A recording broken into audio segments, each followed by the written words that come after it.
चला आता पहिला पदार्थ आपल्याला करायचा आहे. सायलीजी आपल्यासोबत आपल्या स्वयंपाकघरात आहेत. काय या पदार्थाचं नाव आहे? कंदमुळांचे थालीपीठ. उपवासाला पण चालू शकतात हे. ठीक आहे, लागणारं साहित्य पाहू आणि मग कृती करू. सांगा. अरारोट पावडर, उकडून किसलेली मुळी, दाण्याचं कूट, उकडून किसलेला बटाटा, उकडून किसलेले कोन, उकडून किसलेले करांदे, सर्विंगसाठी चिंचची चटणी, ही हिरवी चटणी, लिंबू, धणा पूड, लाल तिखट आणि मीठ. हे काय? मुळी.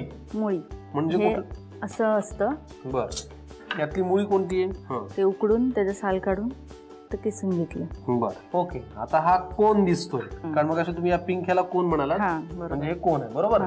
आणि हे तिकडं तिसरं काय? करांदे. करांदे. फॅन्टास्टिक. चला मंडळी, साहित्य पाहिलेलं आहे, कृती करूया. काय करायचंय? मला एक मोठं बाउल लागेल. घ्या ना. तर पहिले आपण हे घेऊ, मुळी.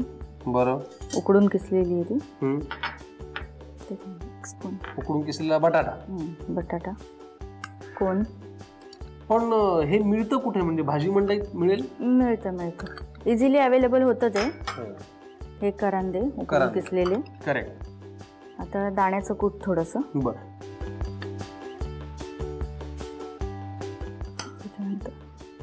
धणा जिरा पूड, लाल तिखट. लाल तिखट. आता मीठ घालतोय. बरं.